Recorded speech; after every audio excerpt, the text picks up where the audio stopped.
Hi అండి, welcome back to my channel. Anandi జీవన ఇద్దరు కలిసి ఆఫీస్లో క్యాబిన్లో మాట్లాడుకుంటూ ఉంటారు.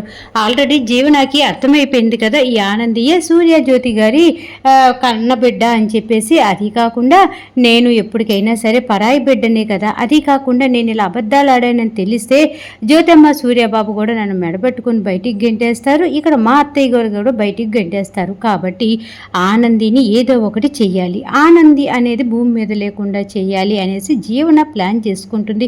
ఏమీ తెలియని దానిలాగా ఆనంది దగ్గర మాట్లాడుతూ ఉంటుంది.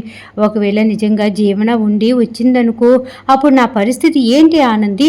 అప్పుడు నేను సూర్యజ్యోతి వాళ్ళ బిడ్డను కాదని తెలిసిపోతుంది కదా, నాకు చాలా భయంగా ఉంది, చాలా టెన్షన్గా ఉంది ఆనంది అనేసి జీవన ఓవర్ యాక్షన్ చేసి ఆనందికి అనుమానం రాకుండా నటిస్తూ ఉంటుంది.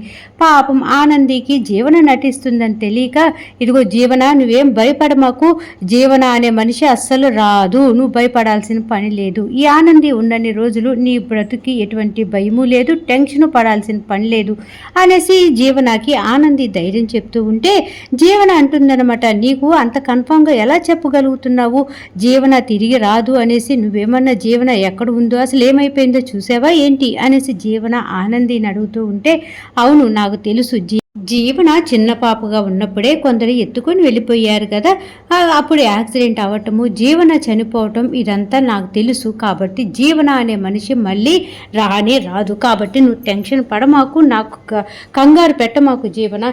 అసలే ఆఫీస్లో ఇప్పుడు చాలా పనులు ఉన్నాయి, మీటింగ్ జరిగే టైం అవుతుంది. ఇప్పుడు నువ్వు ఈ టాపిక్ తీసుకొని వచ్చి నా మైండ్ చేంజ్ చేసేసి ఇప్పుడు అక్కడ జరుగుతున్న మీటింగ్లో నాకు తలనొప్పి తీసుకురావద్దు ప్లీజ్.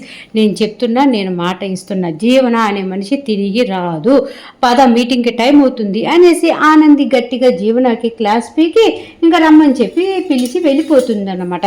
ఇంకా ఆనంది మీటింగ్ ఉంది కదా అని చెప్పేసి బయటికి వెళ్ళబోతూ ఉంటే ఈలోపే ఫోన్ కాల్ వస్తుంది. ఇంకా ఫోన్ కాల్ మాట్లాడుకుంటూ ఆనంది బయటికి వెళ్ళిపోతుందా. ఇంకప్పుడు జీవన అనుకుంటూ ఉంటుంది, ఆనంది జీవన అనే క్యారెక్టర్ అస్సలు రాదు అని చెప్పావు కదా, నిజంగానే రాకుండా చేస్తా, జీవనాన్ని చంపి పడేస్తా అంటే ఆనందిని చంపేయాలని జీవన ప్లాన్ అన్నమాట. ఇంకా ఆనందికి తెలియక ఆనంది ఫోన్ కాల్ మాట్లాడుకుంటూ వెళ్ళిపోతుంది. జీవన ఏమో తన మనసులో అలా అనుకుంటూ ఉంటుంది.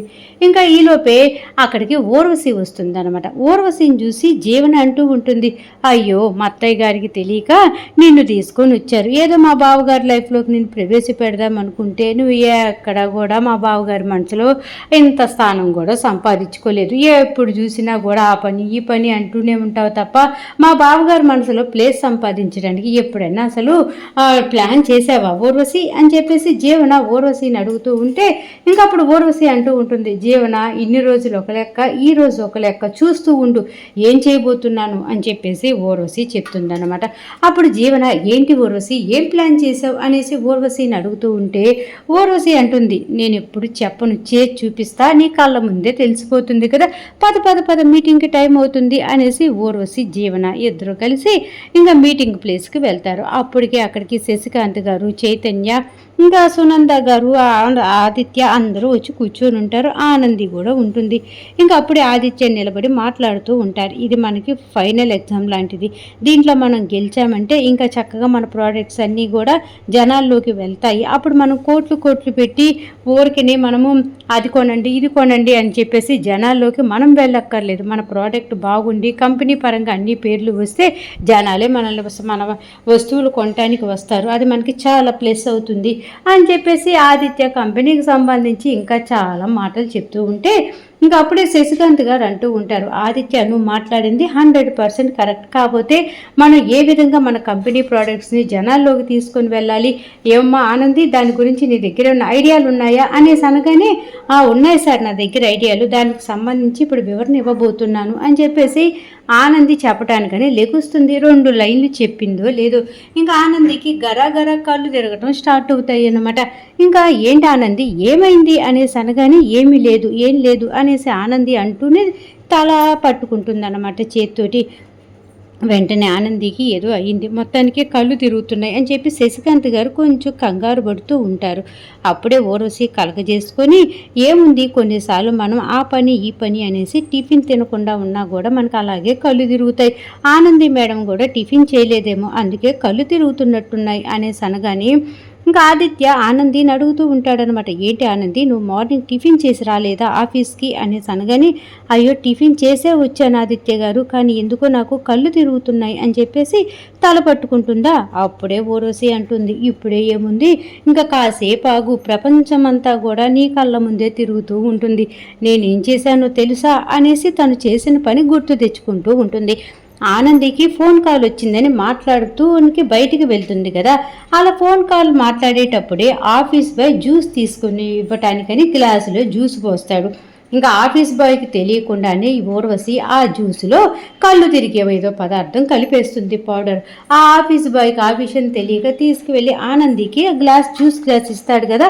ఆనంది ఫోన్ కాల్ మాట్లాడుతూ చక్కగా జ్యూస్ తాగేసి ఉత్తి గ్లాస్ ఇంకా ఆఫీస్ బాయ్కి ఇచ్చేస్తుంది. అంటే ఊర్వశి కలిపినటువంటి ఆ మత్తు పదార్థపు జ్యూస్ తాగేస్తుంది అనమాట. అందుకే ఇప్పుడు కళ్ళు తిరుగుతున్నాయి. ఊర్వశి జీవనతో చెప్పింది కదా, ఈరోజు నేను ఒక ప్లాన్ వేశాను, ఆ ప్లాన్ గ్రాండ్ సక్సెస్ అవుతుంది అనేసి. ఆ ప్లానే ఈ ప్లాన్ అన్నమాట. ఇంకా ఊర్వశి వేసిన ప్లాన్కి పాపం ఆనందికి తెలియకుండానే ఆ కళ్ళు తిరగటం, తల పట్టుకొని ఇంకా కుర్చీలో కుప్పకూలిపోతుందన్నమాట. ఇంకా అప్పుడు వెంటనే ఆదిత్య గారు, ఆనంది చెప్పలేకపోతుంది, ఇప్పుడు ఆనంది వేసినటువంటి ప్లాన్ ఎవరు చెప్పగలరు అనేసి అనగానే, ఇంకా ఊర్వశి అంటుంది, నేనున్నాను కదా సార్, నేను చెప్తాను అనేసి అనగానే, అసలు నీకు అలవాటు లేదు కదా, నీకేం తెలుసు అనేసి అనగానే, అయ్యో సార్, ఆనంది మేడంతో ఉంటూ నేను అన్నీ గమనిస్తున్నాను, నేను చెప్తానికి ట్రై చేస్తాను, మీరు వినండి, బాగుంటే బాగుందని చెప్పండి, లేదంటే లేదు సార్ అని చెప్పేసి అనగానే, సరే అని చెప్పేసి లేకపోతూ ఉంటే అప్పుడే చైతన్య అంటాడు, అసలు మీకు అలవాటే లేదు కదా, మీరు ఎలా చెప్తారు అనేసి అనగానే, ఇంకా సునంద సపోర్ట్ ఉంటుంది కదా ఊర్వశికి. ఇంకా సునంద అంటుంది, ఏదైనా చెప్తేనే కదా తెలిసేది, తను చెప్తానంటుంది కదా, చెప్పనివ్వు, చెప్తే అర్థమవుతుంది కదా అనేసి అనగానే, ఇంకా ఊర్వశి రెచ్చిపోతుంది. ఆనంది చెప్పాలనుకుంటున్న ప్లాన్ మొత్తం చెప్పేస్తుంది. అందరు క్లాప్స్ కొట్టుకుంటూ, అబ్బా ఊర్వశి నువ్వు కేక, నువ్వు ఫస్ట్ సారి ఇంత బాగా చెప్పావంటే ఇంకా నువ్వు అసలు చాలా నాలెడ్జ్ ఉంది నీకు, నువ్వు కంపెనీని ఎక్కడికో తీసుకువెళ్తావు అని చెప్పేసి అందరూ తెగ పొగుడుతూ ఉంటారన్నమాట. ఇంకా అప్పుడు ఆనందికి కొంచెం కొంచెం స్పృహ వస్తుంది. అప్పుడే ఆదిత్య అడుగుతాడు, ఆనంది పర్వాలేదా, నువ్వు మీటింగ్కి ముందు ఏమన్నా తిన్నావా, తాగావా అనేసి ఆదిత్య అడుగుతూ ఉంటే ఆనంది చెప్తుంది, అవును ఆదిత్య గారు, నేను మీటింగ్కి రావాలని చెప్పి ఫోన్ కాల్ వచ్చిందని మాట్లాడుతూ ఉంటే ఆఫీస్ బాయ్ జ్యూస్ తీసుకొని వచ్చి ఇచ్చాడు, ఆ జ్యూస్ తాగి మీటింగ్కి వచ్చానా, కళ్ళు తిరిగాయి అనేసి ఆనంది చెప్తూ ఉంటే ఊర్వశి కంగారు పడుతుంది. ఎక్కడ ఆఫీస్ బాయ్ ఇచ్చిన జ్యూస్లోనే మందు కలిపానని తెలిసిపోతుందో ఏంటో అనేసి. అని ఆదిత్య గారు, ఏమో జరగదులేండి, ఒక్కోసారి జ్యూస్లో ఐస్ ఎక్కువైనా కళ్ళు తిరుగుతాయి, అలాగే షుగర్ ఎక్కువైనా కళ్ళు తిరుగుతాయి, ఆఫీస్ బాయ్ ఆ జ్యూస్లో ఏదో కొంచెం ఐస్ ఎక్కువ షుగర్ ఎక్కువ వేసుంటారు, అలాగా ఆనంది మేడంకి కళ్ళు తిరిగాయి అని చెప్పేసి ఏదో ఒకటి చెప్పి జనాలకి డౌట్ రాకుండా అక్కడ క్లారిఫై చేసేస్తుంది అనమాట. ఇంకా అందరూ కూడా ఊర్వశి ఇచ్చిన స్పీచ్ బాగుందని చెప్పేసి, అలాగే ఆదిత్య వెల్డన్ ఊర్వశి అని పొగుడతాడు. ఆ వెల్డన్ అనే మాట సునందాకి అలాగే ఊర్వశి చెవుల్లో మారు మోగిపోతూ ఉంటుంది, ఆనందంతో ఊగిపోతూ ఉంటారు. ఇంకా ఊర్వశిని పొగుడుతున్నటువంటి ఆదిత్యాన్ని ఊర్వశిని చూస్తూ శశికాంత్ గారు చైతన్య మొహం నల్లగా పెట్టి, ఏంటి ఈ ఊర్వశిని చూస్తుంటే కొంచెం తేడాగా ఉంది అనేసి అనుకుంటూ ఉంటారు.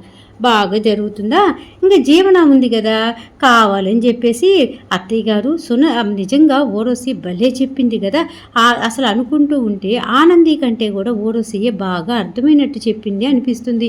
ఎందుకంటే ఆనంది ఇన్నిసార్లు చెప్పింది, ఊర్వశి ఫస్ట్ సారి చెప్తేనే జనాల్లోకి ఇంత బాగా వెళ్ళింది అంటే ఇంకా ఊర్వశి పోను ఏ స్థాయికి వెళ్తుందో ఏంటో అనేసి అందరు తెగ పొగుడుతూ ఉంటారు.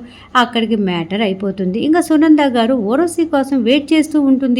ఊర్వశి ఇంత మంచిగా చెప్పింది, ఆదిత్య మనసులో ప్లేస్ సంపాదించింది, ఈరోజు ఆదిత్య వెల్డన్ అన్నాడు, అలా నెమ్మదిగా ఊర్వశి ఆదిత్య మనసులో ప్లేస్ సంపాదించుకుంటే ఆనందిని పక్కకు నెట్టిపడేసి చక్కగా ఊర్వశి సెట్ అయిపోవచ్చు ఆదిత్య మనసులో అనేసి ఆలోచించుకుంటూ అటు ఇటు తిరుగుతూ ఉండేలోపు ఊర్వశి సునంద గారి దగ్గరికి వస్తుందన్నమాట. వచ్చి అత్తయ్య గారు అనేసి అనగానే, నీకోసమే ఎదురు చూస్తున్నా ఊర్వశి, ఈరోజు ఎంత బాగా చెప్పావో తెలుసా, ఆదిత్య నిన్ను వెల్డన్ అని కూడా మెచ్చుకున్నాడు, వెల్డన్ ఆ ఊర్వశి అన్న నోటి వెంటనే ఐ లవ్ యూ ఊర్వశి అని వచ్చేటట్టుగా చేసుకోవాలి ఊర్వశి, నువ్వు అర్థమైందా నీకు అనేసి అనగానే, నా ప్రయత్నాలు నేను చేస్తున్నాను అత్తయ్య గారు, మీరు చూస్తున్నారు కదా అనేసి ఊర్వశి అంటూ ఉంటే, ప్రయత్నాలు చేయటం నేను చూడటం కాదు, మనం అనుకున్నది జరగాలి.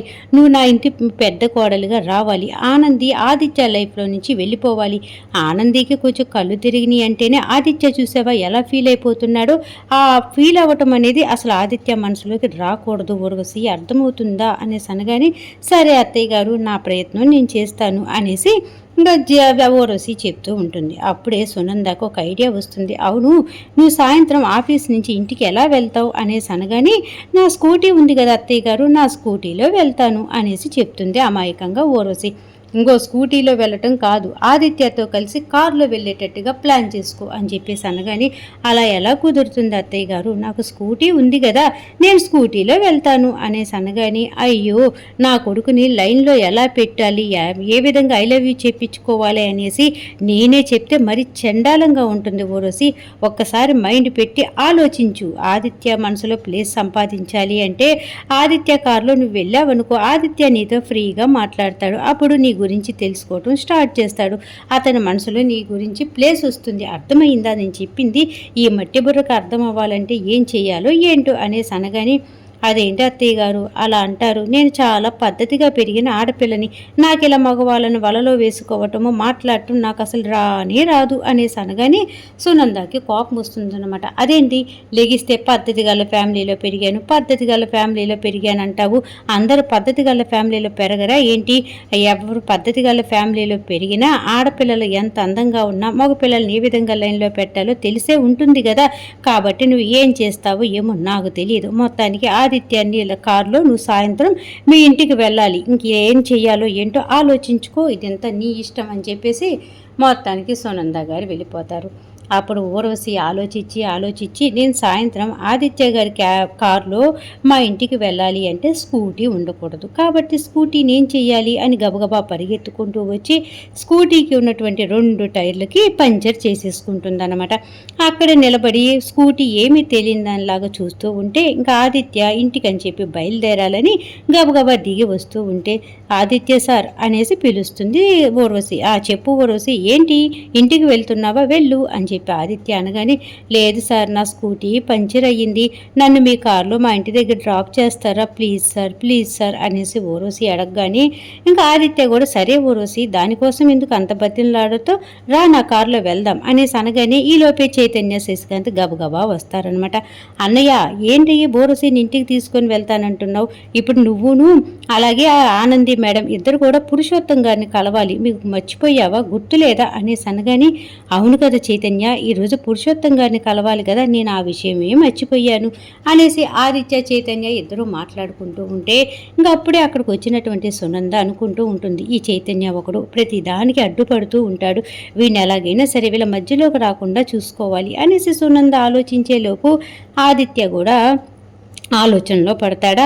ఈలోపు ఆనంది వస్తుంది కదా, ఇంకా వెంటనే చైతన్య, ఆనంది మేడం పురుషోత్తం సార్ని కలవాలి కదా అనేసి అనగాని, అవును ఆదిత్య గారు, అర్జెంటుగా మనం పురుషోత్తం గారిని కలిసి ఇంపార్టెంట్ అయిన విషయాలు మాట్లాడాలనుకున్నాం కదా, పదండి వెళ్దాం అనేసి ఇంకా ఆనంది ఆదిత్య వెళ్ళబోతూ ఉంటే ఊర్వశి, నేను కూడా వస్తా ఆదిత్య గారు, మీటింగ్ దగ్గరికి నేను కూడా వస్తాను, నన్ను మా ఇంటి దగ్గర డ్రాప్ చేసేయండి అనేసి అనగానే చైతన్య కోపం వస్తుందన్నమాట. ఇదేంటి ఎంతసేపు చెప్పిన ఈ అమ్మాయి ఇలాగే బతిలాడుతుంది అనేసి, నాన్న ఈ ఊర్వశిని చూస్తుంటే నాకేదో డౌట్ వస్తుంది నాన్న, అన్నని ఏదో లైన్లో పెట్టాలనుకుంటుంది అనేసి చైతన్య శశికాంత్ గారితో అంటూ ఉంటే శశికాంత్ గారు కూడా, అవునరా నాకు కూడా అదే డౌట్ వస్తుంది, ఒక్క కన్ను వేసుంచు ఆ ఊర్వశి మీద అని చెప్పేసి చైతన్యకి బాధ్యతలన్నీ అప్పచెప్తాడనమాట. ఆనంది ఆదిత్య వాళ్ళిద్దరు కారులో వెళ్ళిపోతారు. ఊర్వశి మొహం నల్లగా పెట్టుకొని నిలబడి చూస్తూ ఉంటుంది.